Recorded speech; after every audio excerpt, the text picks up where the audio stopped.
right, good evening, Trans-Sylvania campers. For those of you who haven't seen already, results are posted outside. We're going to do the awards here in just a couple minutes. But first, we're going to start off with a couple post-race interviews. The first gentleman with whom I would like to speak this evening is you, Al. Al Donahue, come on up. Al is riding with the Jam Fund Epic team this week and had a pretty awesome stage today. Al, first of all, how's your week going? It's progressing nicely. I'm not totally destroyed yet, but I had a pretty slow start to the week. So it's I think other guys have been racing a lot harder all week, but I'm pretty far out of the QC for anything, so I went harder today. Tell me about, you come here with the Jam Fund, which is a development team that you and a couple buddies started a while back, and you have some really strong riders, although you're probably most known for developing cyclocross riders and racing cyclocross. Tell me about what brings you to a mountain bike stage race in Pennsylvania in May. We have, they're closer? I don't know. It's I've done this a couple of years, and I did it with one of my friends, David Thompson, and it's a good week of a lot of intensity, a lot of skills, a lot of, you get beat up a lot, but it's there aren't a lot of great road stage races, and where we focus more on off-road stuff. With cyclocross, I think this kind of crosses over better, and it's fun. We get a cabin across the street and get to just like hang out for the week when we're not touring.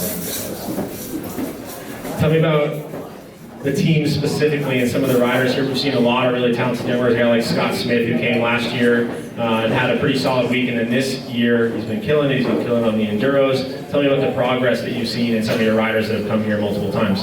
Yeah, Scott came here first time last year, and that was, I think, a pretty big shock. He hadn't done any stage racing before, and I think he found all the pedaling.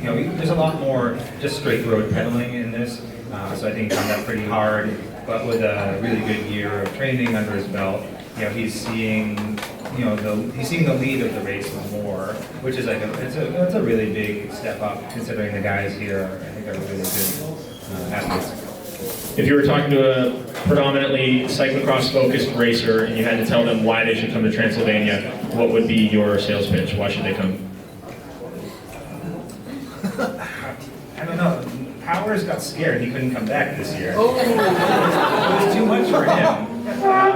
I don't know. I think for us it's a good a good time with friends, and just a lot of really hard racing. I don't think it's necessarily cross specific, but I think it's a good training block. It's a good time. Thanks, Al. Thank you. Round of applause for Al. So Brian's been having an interesting week. He's been having a great week, but Brian is leading the bridesmaid category right now. Second in East Coast Rocks by a couple seconds. Second in Enduro by a couple points. But Brian is set right now for a huge day 7. Some big buzzer beaters on the line. Tell me about going into tomorrow with all this on the line. First of all, I just want to say thanks to Mike and the race promoters and all the volunteers. This has been such a killer week. You guys are unbelievable. You guys see how much goes on behind the scenes. It's endless work that makes this happen. Having all these competitions makes it that much more fun.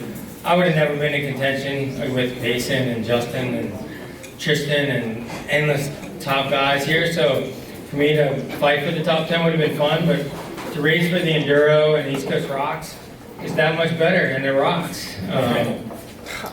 With tomorrow coming, Cody's got so much skill, and they showed it all week. Today I thought, maybe he was tired, and he showed that he wasn't.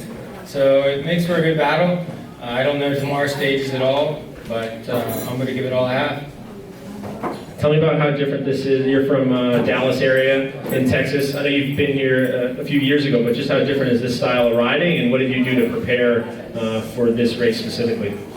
There's nothing we can do to compare in Dallas, or to prepare for this in Dallas. The closest thing we have is an area about 4 hours north in Oklahoma that has some pretty good mountains and rocks.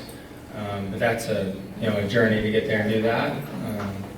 Was able to do that once or twice and do some practice enduro type of racing, but we do have some local series in Arkansas that have enduro specific racing that's pretty fun and suits that training. For the 20 and 30 minute climbs, nothing. The last time you came to this race, you had a much smaller family and you've had some kids since then. How different was it trying to prepare for this? I know you've gotten a lot busier back home, you've done a lot less racing. Tell me about the differences now of being home, being away from home for a week when you have that kind of stuff back there. Yeah, it's hard to be away, but with 2 little ones and doing this, it's just a balancing game. You don't get to do 4-hour training rides anymore. I mean, it's 2-hour jam session if you time everything just right. And it really is making the most of your time. You can make 6 hours feel like 15 if you try real hard. You're gonna have to tell me how to do that later, but thanks, Bryan. Thank you, Colt. Have a good day.